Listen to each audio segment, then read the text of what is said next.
Hello, everyone, and welcome to the Asher Marketing Podcast. This podcast is hosted by Asher Agency, a full-service partner to clients nationwide.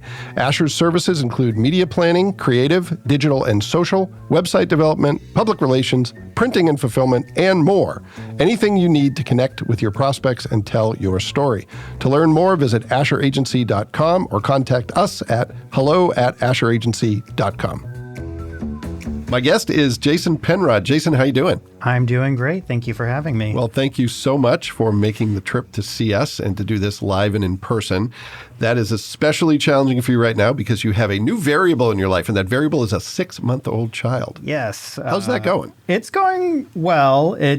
I think for anyone that is in that situation, it's, a bit of a roller coaster on about the sleep deprivation situation. Yeah.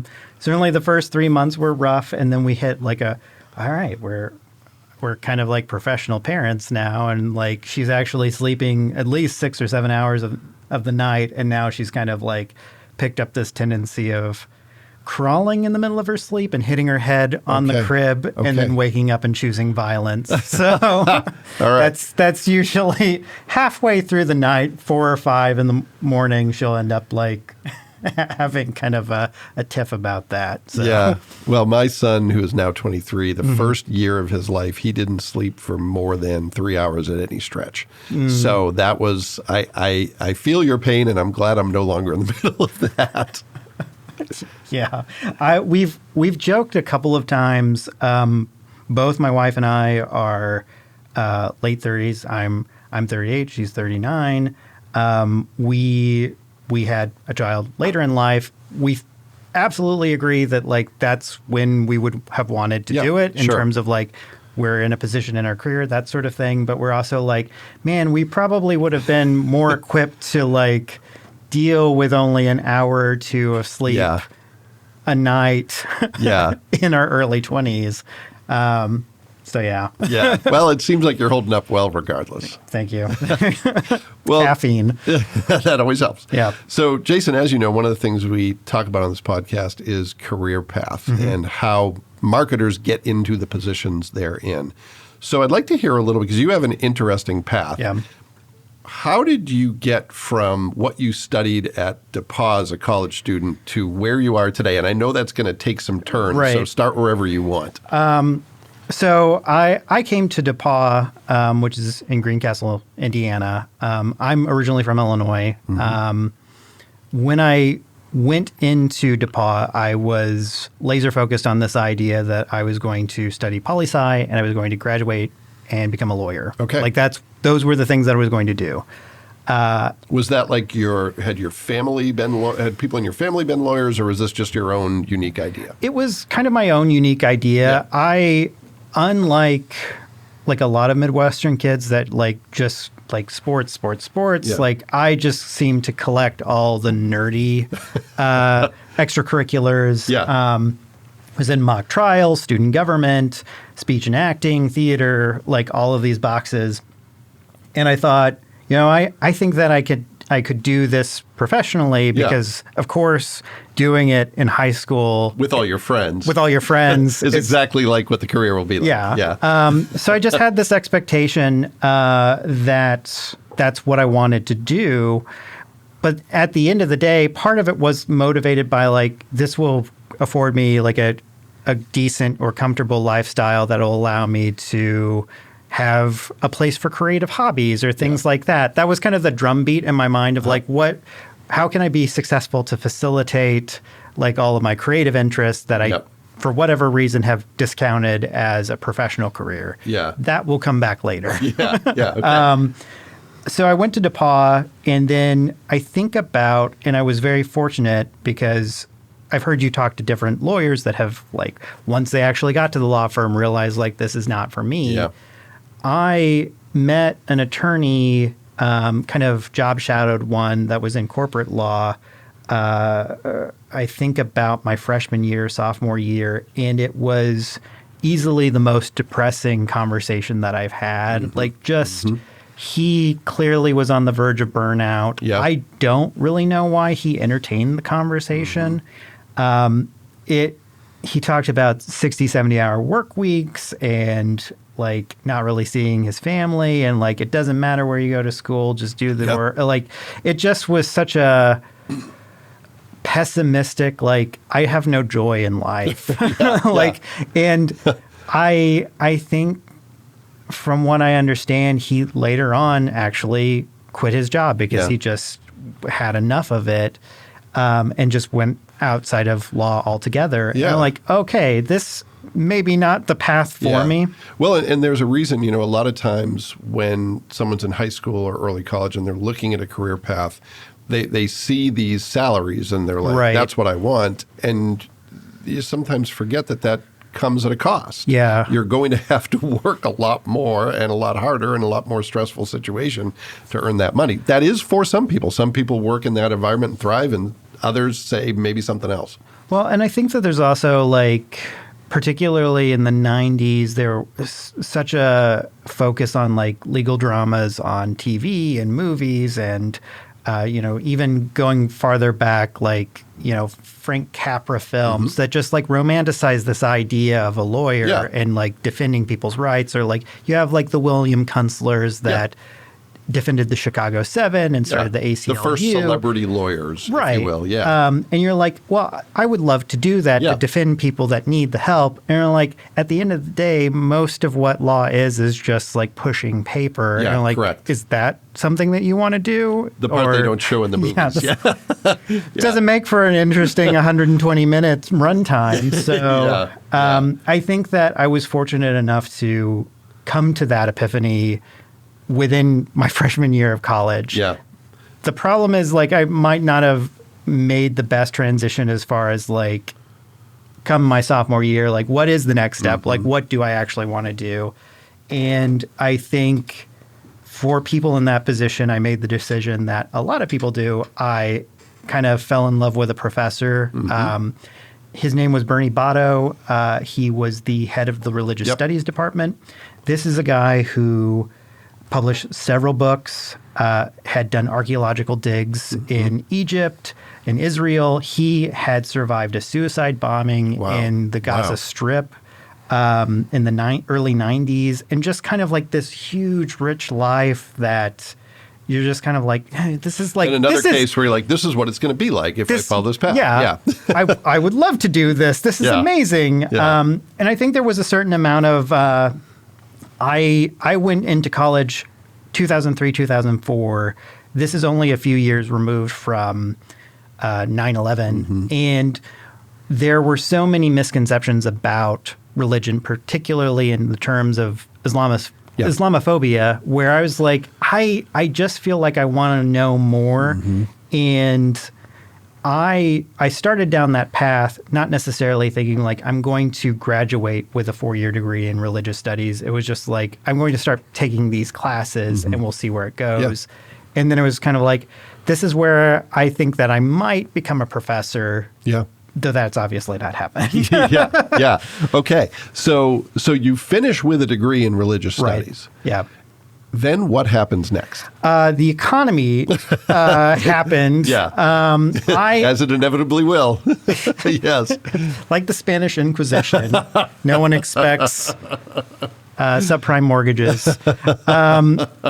2007 hits. I graduate. Yeah. It's already kind of a rocky job market, but it was really 2008 that like options were really limited. I came to Indianapolis, and this is also like a really weird time in terms of the job market. Like you can apply online, but it's like Career Builder and really crunchy websites.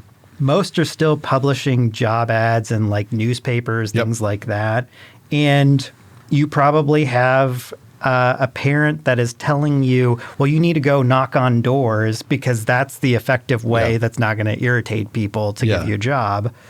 And I was just applying to anything within any metro area close to hometown, and that was Indy primarily. And the people that gave me a job happened to be Crown Hill Cemetery. Okay, all right. So I had kind of talked myself up into a sales job there. And it was easy for them to give me because it was a commission-only job. So it's like, there's no loss if he stinks. Yep.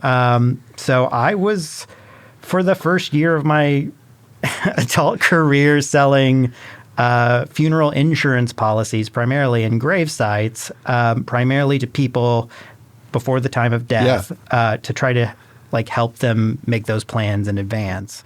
So what was that like? Awful. It was awful. Okay. It was a masterclass in learning that you really need to believe in the product that you sell. For sure. And I thought that it would be something helpful for me to navigate because I had a lot of experience with a lot of different religious affiliations. So I thought I could have those types of conversations.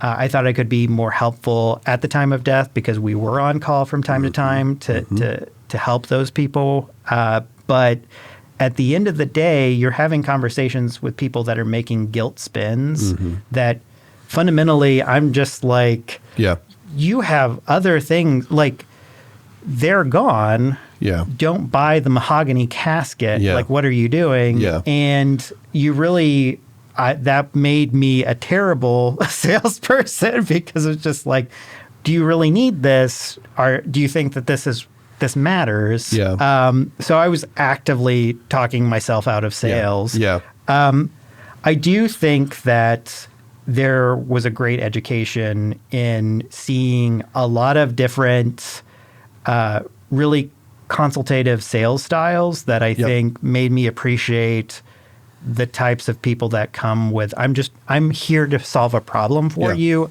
I'm not trying to sell you something. If you buy something by solving this problem, great. If you don't, there are other people that you could work with. But for me, that was like a fight of most of what I wanted people to do is like, have you considered just cremation? Have you considered spending less on the product I sell? Have you considered just spending... The product I sell on commission. Have you considered not buying it? I know that we sell monuments, but like, don't you think that's silly? So you're working on skills that will serve you well later, but they serve you terribly in the position you're at the time. Right. Yeah. So how do you move past that? What's the next step and where does that lead you to? So indirectly, because that wasn't going anywhere and I just needed something that had kind of a consistent paycheck. I worked as a waiter for a while. That's not a significant enough story.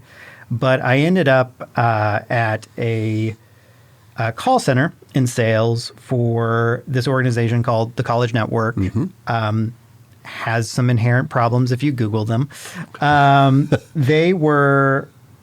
They're kind of a for-profit education group with the initial intent of Indiana State University, all these other universities have online RN programs where you can do your clinicals remotely.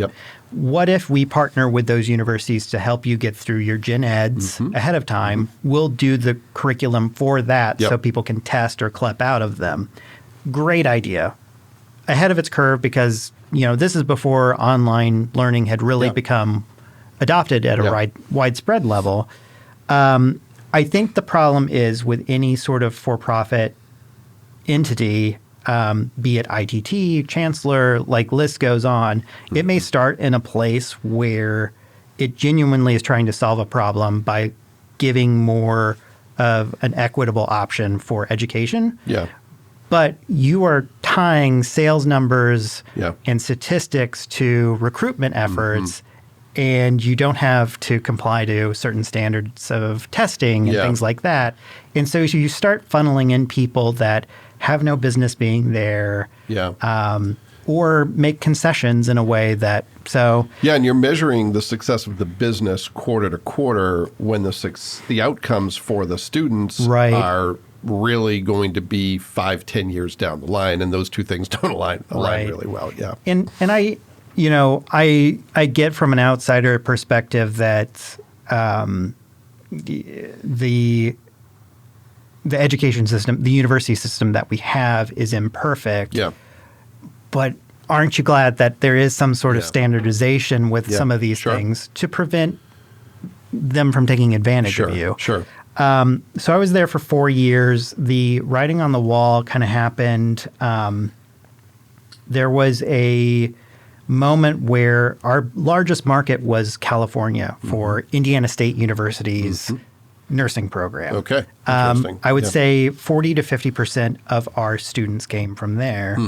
And there was this very minor change in legislation that happened at California on how clinicals could be ran that basically made the program moot from a remote level. Yeah. And suddenly we lost half of our income. Yeah. And so there was a wave of layoffs. There was another wave of layoffs. At this point, for about 3 years, I was actually a sales manager of 40 people. I was deeply unhappy with this job. I was starting to realize how we were potentially taking advantage of people. Yeah. But I was also kind of in a position where I was like, I don't know what I'm qualified for. Yeah. And then it happened that I finally showed up one day and I was laid off. Yeah. And sometimes the universe taps you on the shoulder. Yeah. Yes. And I have somewhat seriously, somewhat jokingly said getting laid off from that job was the best thing that has happened to me. For sure. It's certainly turned my career around because I think that up until that point, I was only applying to jobs that I felt like I was ticking every box for. Like, I'm qualified for all of these things, which was not a lot because it sounds like it's not things you've enjoyed all that much. Right. So it's like, hey, let's only go after the jobs that I don't like. Yeah. And it happened that because I now was in a position that I had to apply to a ton of jobs because that's how unemployment insurance works. I was getting out of my own way in terms of is this something that I think I can do? If it's something that I think I could do, I'm going to go ahead and apply for it and figure out how to have that conversation in the interview. Well, and while that's never an easy time to go through, one of the things it gives you is time. Because I think when you're working day to day, you're so caught up in just that persistent, I need to get ready for work, I need to go to work, I need to decompress from work, I need to get ready to work, I need to go to work, that you don't have time to think bigger picture about, am I in the right spot at all? And should I pivot? So I don't know if that was true in your case, but that opportunity to say, okay, let me get off the treadmill and think about what else I might do. Well, it was interesting because I got laid off the day before I actually moved from one apartment to another. And so it was just like this weird sort of, I didn't even have time to think about the downsides of my situation. Yeah. I immediately went into, once I moved in, going into now applying to a job is my full-time job because I don't have a job. Yeah. But because you're just left in this weird empty space of boxes and things like that, you get incredibly existential about what is the direction of my career and where can I go? I was fortunate enough, in kind of, it was a longer process, but I ended up through a connection from DePaul, linking me up with a company called Blue Lock, which was a tech company that served variety of different organizations in terms of cloud disaster recovery. And this was when cloud was kind of a dirty word. But it was a sales position. It was cold calling, but it also had a component of doing email outreach because I think that was when we started to have this turning point of, cold calling isn't the only solution in terms of getting in front of someone and prospecting. We can also email them or have mass emails. And some of it, I'm sure, that. is people are picking up the phone less, and they're opening email more. So maybe that might be part of it as well. Well, and primarily our audience was IT people who don't want to talk to you. They don't want to talk to anybody. They don't want to talk to anybody, and particularly even if your product is something that they would want to buy, they just don't have time for you. Sure. They're dealing with some other problem. On their computer where email happens to reside as well. So the pivot at that job where it was okay, I'm starting to to see some pieces come together for me is initially my emails were just like, really just selling like, oh, why don't you talk to me? How about you have a conversation with me? I started to insert like more reports or things like that I thought would be valuable. That started getting some traction. But really the moment was we happened to have there was a conference that the big public speaker, like the big get of that conference was going to be William Shatner. Mm-hmm. And so I just decided, what the hell, I'm going to write an email that's going to be a lot of Star Trek puns. Okay. Just to see like... So those nerd activities are now coming into your career later in life. I guess. But I was like, I feel like when I'm sending these emails, they're just seeing like white noise. Yeah, just seeing like the sales pitch or like corporate speak. What if I like insert more human into it? Yeah. And I started like just making more jokes or finding way, not like to a point where it's disqualifying the content that I'm trying to submit to them, but at least showing some sign of like, well, there's a person behind this email and maybe you want to talk to them. Well, it's a delivery device for the sales content, right? It's a way to package it that makes it, a little bit easier to swallow, so to speak. Yeah. And I think that's where like, I think that was kind of it unlocked something about like content writing, blog writing, marketing writing that I didn't understand. And I would say even like a lot of marketers don't understand is that you're not trying to, in the B2B space in particular, we have this tendency of like, let's write content as if we're talking to a company. Well, you're not talking to a company. The mistake is that you are still B2C. Yeah. Like you are still talking to a human being that has pain and has things that make them laugh, that things that resonate with them, things like, did you pick up your kids at like 5 o'clock? You have to rush out the door to do that sort of thing. And if you can connect to those human experiences, you make better copy. Yeah. And so that was kind of the moment where like, well, maybe I can start doing this professionally. Maybe. I happened to start like looking to see if there was some other like something else aligned to that kind of role. And there happened to be a dental software company on the south side of Indianapolis called Renaissance that was looking for, at the time, an email marketer, but essentially a content marketer to start that program. They had basically cleaned house and was looking for an entirely new marketing team. It was kind of an opportunity that I think had they been in a more mature position, I would have never gotten the opportunity. Like they would have looked for someone more tenured, but I think they were like, we're going to take a chance. So that kind of became the moment where it was like, I'm going to start doing more of this content thing. I'm going to start writing. Okay. So you're at Renaissance for how long? 4 years. Okay. And that's where you pivot from sales to more comprehensive marketing side. Okay. So you're there for 4 years. Is Ivy Tech the next stop after that? It was. Okay. It was. So how do you end up at Ivy Tech?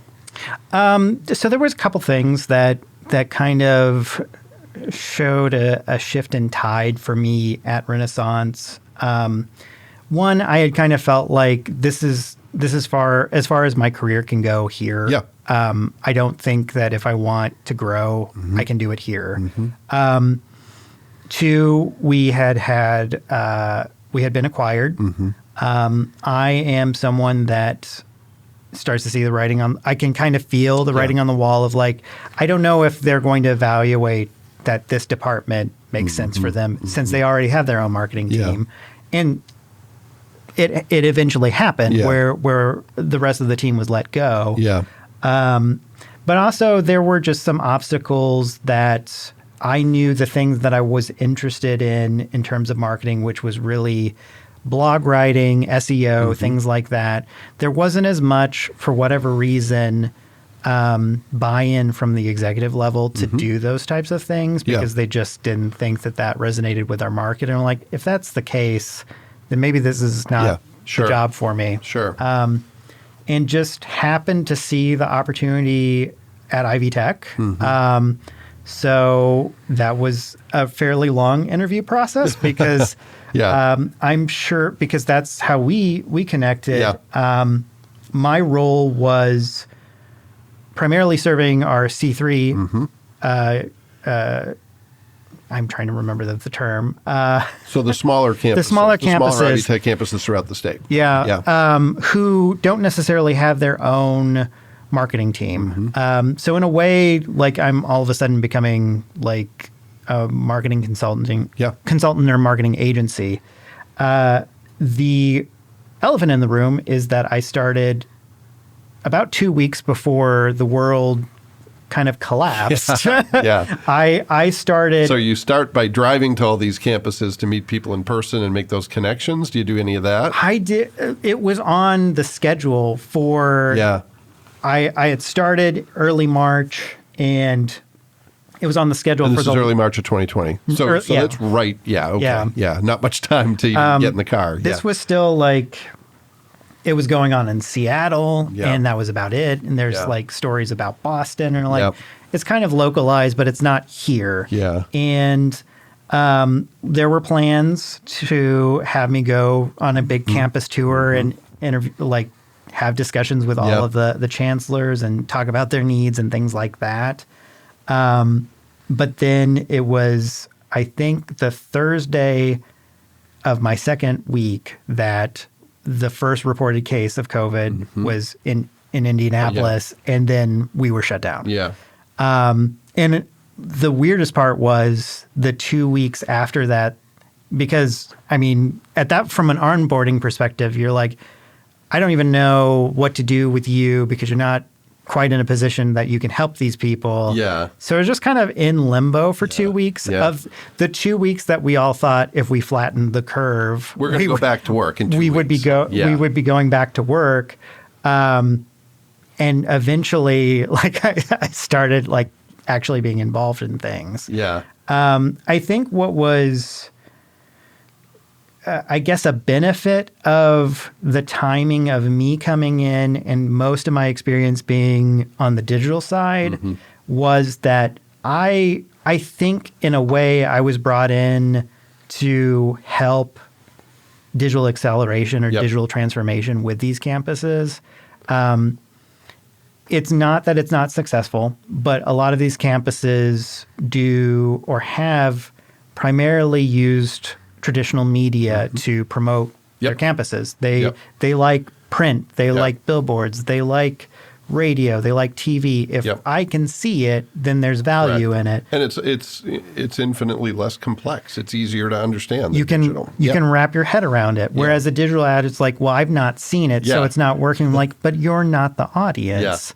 So that probably would have been a more difficult conversation for me had it not been, well, that's the only choice. We only have digital. And the 10 years of digital acceleration that happened in the course of about 3 months for everybody out of necessity. I had a client that was retail that was adamant about, we are brick and mortar. That's our point of difference. They're very smart and understand the digital world, but by choice, they were like, our point of difference is service. We categorically will not sell online. March of 2020, they called. They're like, we need a e-commerce platform. So, I think it was out of necessity. Even entities that had been resistant to digital obviously had to get there. And you coming in with that skill set, sounds like the timing was good. And I think that there was still a certain amount of pushback in those conversations of like, the most common type of digital ad that they really embraced were kind of variations of what they already knew. Like, let's geofence, which is essentially a digital billboard for a school campus or something like that. Let's buy up all the keywords related to Ivy Tech. Well, they already know who Ivy Tech is. Yeah. If they're already searching for Ivy Tech, is this really valuable? It was probably a year and a half long journey to kind of get a couple of the campuses to really embrace this idea of, well, what if we know our nursing program is the most important thing. Let's start doing ads related that target nurses, people that are actually Googling for nursing programs in my area. Let's get in front of those people because they're the ones that don't have the answer of like, I'm looking for Ivy Tech. Yeah. They're just looking for... They may not even realize Ivy Tech has a nursing program and the quality potentially. of the program. Yeah. So I don't know if the lasting impact, because I was there for about a year and maybe 8 or 9 months, that those campuses continue to kind of do those things. I know that I was leaving around the time that we were all going back to campus. Yeah. So who knows? Maybe they're like, well, we can go back to what we were doing before. Yeah. But I think that there was at least a little bit more appreciation for, okay, we get digital a little bit more now. Yeah. Yeah. Okay. So you're there for a year and 3/4-ish. Then you moved to Tech Point. So why did you decide to go to Tech Point? Let's pivot to, for those who may not know, what is Tech Point and what's your role with Tech Point? Sure. So the official tagline for Tech Point is that we are the growth accelerator for Indiana's digital economy. That sounds very heady, but the shorthand for that is we essentially support and attract tech companies to Indiana. Tech at this point doesn't necessarily mean much because most companies in some way have some digital component. So that's kind of where we started to adopt the digital side of things. Sure. And it's a part of the Central Indiana Corporate Partnership, correct? Correct. And it was originally an organization that brought together one from the IT sector, and was there another organization that was part of Tech Point in its infancy?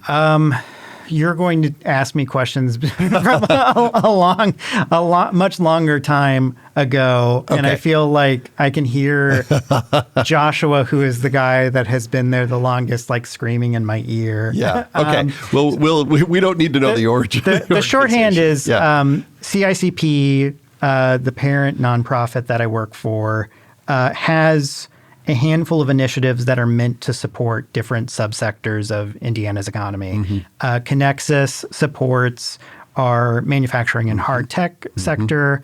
Agronovis, pretty obvious what they serve. BioCrossroads serves our biosciences sector, and Tech Point serves tech.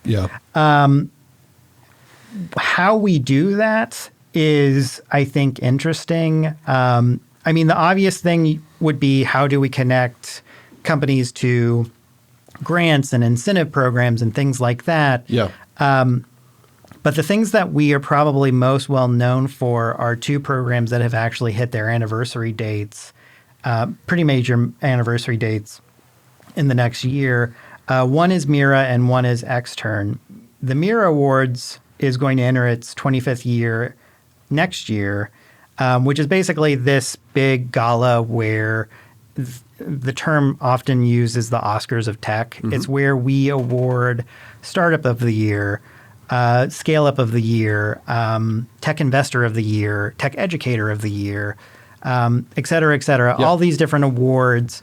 What happens, and certainly rewarding those types of groups is great and they get publicity for it. But the more meaningful connection is having those people all in a room. They start to make organic connections that, 10, 20, $30 million deals happen in the room when they are starting to learn about these companies for the first time at these award ceremonies. They also end up getting major clients from the publicity that they get from it.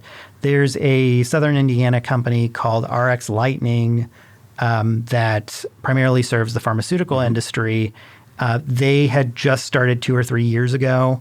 They do specialty medications. They had a very small amount of clients, and then they won Startup of the Year, and then they started getting major hospital contracts because of the awareness that Mira generates. The other side of it is Extern, which is hit its 10th year this year. It's basically a company agnostic internship program, summer internship program. About a decade ago, there was a recognized issue with brain drain in the state of Indiana. We have IU, we have Purdue, we have DePauw, we have Notre Dame, we have all these great universities, but if they're in tech, if they've gotten an engineering degree, they're not staying here. Yeah. They're going on to the Bay California Area. And Austin and And so there was this question of like, how do we have these great companies and we have great jobs and the cost of living is significantly better here than any of those places. How do we connect those people to the right companies to sell them on the idea of staying in Indiana? So the Extern program was launched to connect those students to potential internships at those companies. We recruit from all over the nation. I think it's something like 48 states we recruit from. We end up placing about 200, 250 students over the course of the summer at area tech companies. Wow. Yeah. A lot of them end up staying at the tech companies that they had an internship with, but plenty just end up staying within Indy Tech or Indiana Tech. Yeah. They like it so much, or the connections that you make from Extern, like someone that was, in your cohort might say like, oh, well, we have an engineering role here. Why don't you come switch over to this job? So it's been a really effective way of keeping talent in the state of Indiana. There's a lot of other things that we do, but those are definitely the two big things. So, Jason, what's your role in all of that? You're obviously on the marketing side, but what are some of the things that maybe you're working on now that might shed some light on the work you do on an ongoing basis? So I'm our digital marketing manager. I came on 2 years ago with the kind of the thought, it was associated with this initiative called the Company Hunting Initiative, which was like we're focused on drawing more companies that Indiana is not on their radar. Yeah. We had an SEO problem because of that. One of the many things we do is we have this publication, a web publication of the Index, which is a little bit like our version of TechCrunch or like the Indianapolis Business Journal, where we're just publishing on the stories about tech within Indiana. Yep. Well, if all you're publishing, all of your blog content is associated with the word Indiana, what are you going to rank well for? You're going to rank well for Indiana, Indiana Tech, Indy Tech. Yeah. You end up with a lot of navel gazing. People in Indiana know you really well. People outside who aren't searching those keywords aren't going to find you. Right. Yeah. And so I think at the time that I started, 80% of our organic traffic was coming from Indiana. Most of the keywords we owned were Indiana or Indiana related. And also organic was not our primary source of traffic, which are all problems. So what I did at Renaissance is what I'm technically doing now here is about, I want to say 6 or 7 years ago, there was kind of this shift due to a couple of updates to Google's algorithm that made internal linking much more powerful. And that's kind of where the whole idea of pillar-based marketing came from, of how you win at SEO is not like publishing a lot of blog content that's just on different topics over and over again. How you win is asking the question of what would Wikipedia do? Because that is the most successful website in terms of SEO. Yeah. When you talk about generally, you search a term, and if it is something that's in the public consciousness, Wikipedia is going to be one of the first two hits. Right. Yeah. They're either going to be the featured snippet, that little box that comes up for Google, or they're going to be number one or number two. So the question is, how do you equip your website to be more like that, to create that experience? And what's great, because we have kind of a role of being a tech educator, that pivot to providing those types of content makes a lot of sense for us. So we shifted to more of we're going to have this long form piece that's just like, what is venture capital? What is hard tech? What is ag tech? What is digital transformation? And then we're taking all these individual articles that are underneath that and linking back up to them. So they all kind of like a rising tide raises all ships in terms of SEO. Yeah. So it's completely transformed our metrics in terms of search traffic. We now, our number one source of traffic is organic. Yep. Instead of being 80% Indiana, it's more like 20 or 30%. And we've actually doubled organic traffic in the course of a single year. Oh, that's great. So, yeah. And we were like the number one search result for highest paying tech jobs of 2023. Yeah. Biggest tech hubs in the world. We're ranked number one. Yeah. Et cetera, et cetera. Yeah, well, that's great. So as part of that content piece, you also are part of a podcast. So you're in an unusual seat today, being the guest. You would normally be in the seat that Nick is in. Right. Everyone can't see Nick, but Nick is the brains of this operation who actually does the production of the podcast. So tell me a little bit about that. What is the podcast all about? What's your role in it, and what's some of the success you've had? Yeah, so it is very weird for me because I'm not even the person that usually interviews. Yeah. Do you ever do the interviews? I've done one, which has not been released yet. I interviewed Lindsay Chupkema, who is the CEO and founder of Casted, which is a podcasting platform. It felt like that was the one conversation that I felt really comfortable having. Sure. But ordinarily, I defer to, we have an engagement team, we have our CEO, we have a lot of different roles that have a deep bench of experience in terms of you've worked with a lot of venture capital, you've worked with a lot of different startups. They can have maybe a more organic conversation than I can. Sure. Where I'm like, this is all great. I'm excited to learn about this. I'm maybe not the best audience analog for that. So we started the podcast about a year and a half ago with the intent of, because of those interviews or those articles that I kind of mentioned that we used to do, we did a lot of feature stories of companies based on like, hey, you had a major raise, let's talk about it. Hey, you had this huge exit. What's that deal? That sort of thing. And what happened was we were particularly during COVID, doing it via Zoom, doing it via Teams or something like that, and recording it, and then taking down the notes. And I'm like, that's, to me, redundant. Like, let's just release the video. Yeah, for sure. And then the transcript becomes our SEO content. Yes. Like, that's our supporting piece to whatever pillar we're talking about.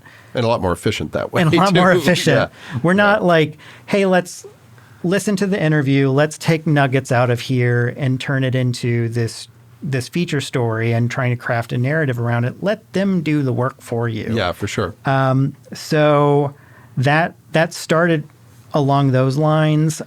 We initially, when we started to have those conversations about let's do this podcast, there were a lot, and it was coming out of COVID, so there were a lot of Zoom-based interviews that we really wanted to distinguish ourselves from. So we started doing it in person at headquarters, which we're trying to move away from a little bit because it's a huge ask for me. But we're mostly interviewing, CEOs and founders to have the conversation of like, where did you get the idea for this company? What has your entrepreneurial journey been like? So it's almost like how I built this, but for Indiana Tech. Right. Yeah. Right. And so when you say at headquarters, you're going to their company and you're setting up your equipment. Right. Wow. Okay. Yeah. So Nick, it could be a lot worse. Yeah. Okay. Yeah. And I mean, the thing to consider also is that while we do some really impressive things, at the end of the day, we're a nonprofit. So our equipment is pretty scrappy. Like we bought it seems impressive when you see it in person, but we bought a camera from the used section of BH Photo. We bought, our lighting kit from like the, generic brand on Amazon. Like, we made concessions where we needed to feel like we could get at least a suitable amount of equipment. The only thing that we really felt like we splurged on was probably like the audio recorder and knowing like we need a great portable recorder so we can do this well. Yeah, and you are video first in terms of format. Right. Is that correct? Yeah. Yeah. Okay. All right. I think mostly just because I always kind of go from this, and I'm trying to remember the marketer that kind of, it's like a Jay Bayer thing of like, you think of content in terms of Thanksgiving dinner. Like you want to start with like this huge meal that then you're going to carve up into lunches for the rest of the week. Yeah. And the thing that I can start with that I can carve into multiple things is video. Yeah. If I start with video, then I have video, I have social snippets, I have a podcast, I have the transcript that can be a blog post. Yeah. If I don't start with video, if I start with audio, then I've taken one thing off the table. Yeah. Yeah. Yeah, that's a great analogy. Thanks, Jay Baer. That's a great analogy. All right. And I probably misattributed that. That's probably not him. But Jay's a great guy, so let's just call it Jay Baer. He probably came up with something similar. Probably. All right. So let's pivot to a couple quick hit questions, if you don't mind. Tell me with the pivots you've made in your career, some of the things that you decided to shift away from and toward. What's your best lesson in all that? What's your best advice for having a fulfilling, successful career? You know, I've listened to a few of the ones that you've done, and the answer that I would probably give is volunteering, and not like in the broad sense of like align yourself with charities or things like that, which you totally should do. But I mean more like, I think that we often say like you should network, and that's not really great advice or executable advice. It's like, hey, just go out in some space and meet people. Yeah. That's not super helpful. Yeah. I have found that the best way to connect with people in jobs that I want is find aligned jobs or find aligned missions like Indie Design Week or Indie Marketers that have volunteer opportunities for you to connect with, but do work. Show people that you can do the work, and that kind of gives you an opportunity to actually like prove your merit to some of these people rather than just like, hey, I connected with you at this mixer or things like that.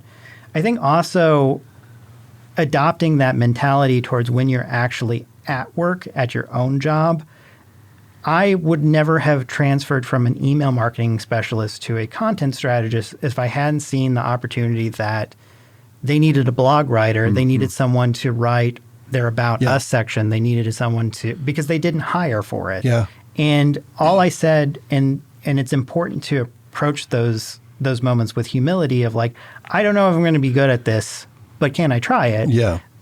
I think that that's a great way to, one, not be boastful about like, don't say that you can do it. Don't say that this is going to be awesome if you give it to me, because you don't know, but just be willing to volunteer with kind of the authenticity of like, I don't know if it's going to be possible, but I would really like to try content writing. Yeah. Can I give it a go? To be the person who helps the organization take that step. I love a couple things about that. Number one is the through line with what you talked about with your sales job when it's like, hey, I want to help people. And if I can do that and sell a product, great. If I can't, I probably don't want to. Yeah. And it leads to, very interestingly, a great quote from Jay Baer, who says, the difference between helping and selling is, I think the quote is, the difference between helping and selling is 2 letters, but those 2 letters make all the difference. It's when you talk about networking, what I don't like is when people talk about the forced networking and the fake networking. Yeah. It's really best when it happens organically. And the best way to position yourself as a resource in someone's mind is to help them solve a problem. Right. You and I talked before we hit record about LinkedIn. I say to people, use LinkedIn to be useful to people. Right. Like their content, answer their questions when it's in the space you want to be known for.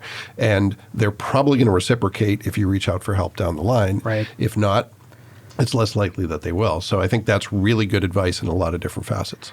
Yeah, I personally, which is ironic since we're doing it, I don't like talking about myself. And it's not like I avoid it or I'm not, I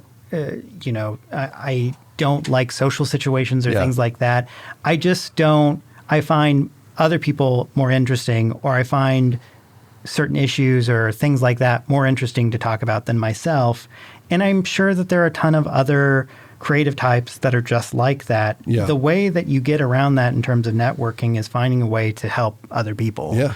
Yeah. Well, and some of it comes down to it's not that if you speak up on a topic that you're saying, I am the world's foremost expert on this topic. You're just saying, I have a perspective on it that I'm eager to share because it might help some people. And if it doesn't, okay, great, but I'm going to share what I know.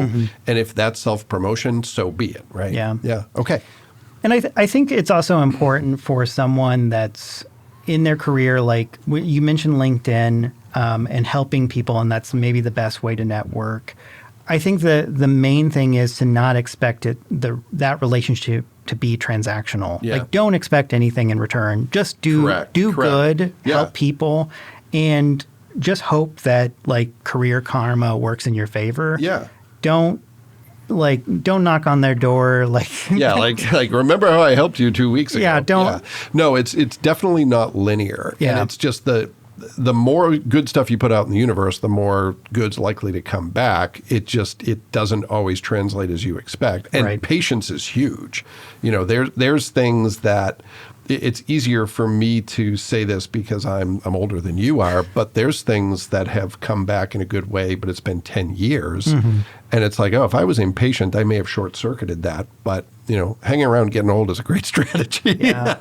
I mean, it's hard advice when particularly you're like really hungry for a job because you're like, I'm trying to pivot my career or I'm just trying to get a job or a foot in the door. So you really hope that it's transactional. You're like, I helped you. Can you get me in the door?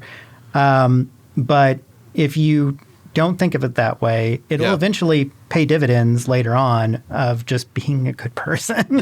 Yeah. There's a great quote about all of this that I really like, and it's from Robert Johnson, who's an entrepreneur and investor, and he says, make your friends before you need them. Basically, build up credit with your network writ large and trust that eventually that's going to come back. Right. But you have to go first. Right. If you don't, then it's going to take more time to build up that credit, if you will. Yeah.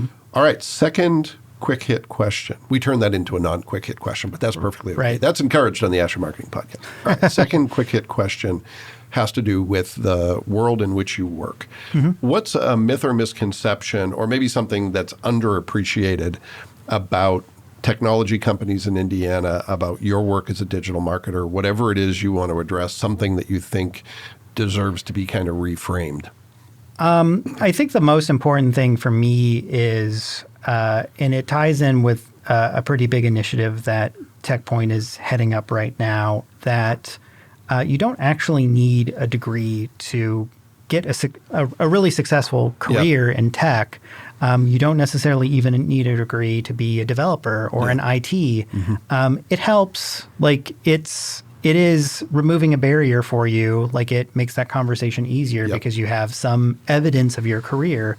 But there are paths to remove barriers for people that don't necessarily have access to education at an early age. There are skills first hiring programs that do adult apprenticeships and things like that. There are coding academies like 1150 that exist that can potentially get you up to speed to a point where you can get a tech career.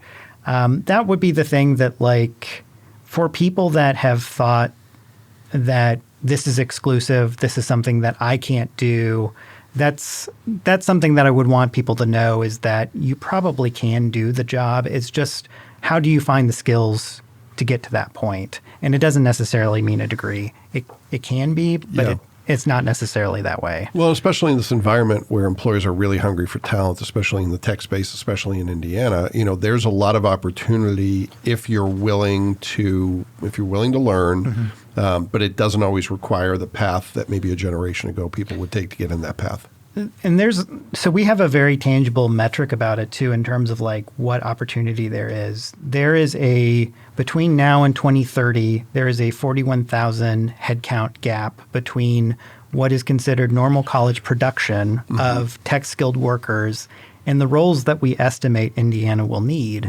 And so if you have any minor interest in working in tech, there are potentially 41,000 jobs that would hire you in the next however many years. It's just finding a way to get a path to that job. Yeah, and more options today than ever before if you want to do that. Yeah. All right, great.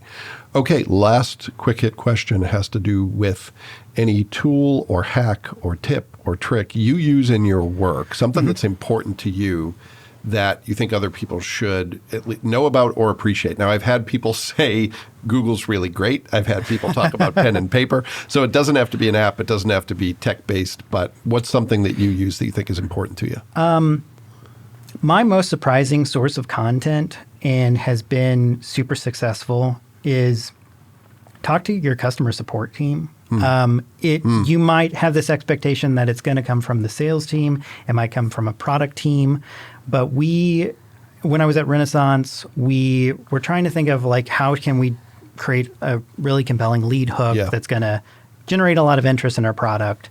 We talked to a lot of different groups, never did anything successful. And then finally we had a conversation with the customer service team to say like, well, what would be helpful in your job? Not just like, how can you better serve customers? Like, we don't even care about it being a lead hook. And they're like, hey, here's an idea. Every year we have this $200 book that everyone has to buy that is the updated dental codes. Everyone has to buy it because it's the only way you can get it. But there's only like 15 to 30 codes that are actually updated that we need to know. Make that into a PDF. Yeah. And so we did that. And we released it in January, and within a month, we got, I think, 950 inbound leads because of it. Wow. And that's something that, like, I don't think anyone would have considered having that conversation. No one would have considered. And I think it has to do with how you ask that question. It's like, we asked how we could better serve customers, and they didn't necessarily have that answer. Then it was like, well, how can we help your job and make it easier for you? And they're like, we would love a PDF that has all the CDT codes. And you're like, okay, what is that? And as they explained it, it's like, oh, this is great. Like we should start doing this. And we started putting digital ad money behind it. And it probably one of the most successful ad campaigns that we had at my time there. So don't discount your customer service reps, the people that are interacting with your customer, because they know your customer more than anybody else. Well, what's really interesting about the way you described that, you said, here's the question we used to ask, and then the question we ended up asking. The first sounds like a question like you would ask B2B. The second is more of a B2C. Like, this is a person with pain points, so let's ask that question. See how neatly we wrap that up into a bow? It all ties together. When I say we, it was you. Yeah. But Well, that was great. Well, Jason, I really appreciate it. Thank you so much for taking the time to talk with us today. Yeah, thank you for having me. And thanks to everyone who took the time to listen to this episode of the Asher Marketing Podcast. We'll be back next time with another great guest, and we hope you'll join us then.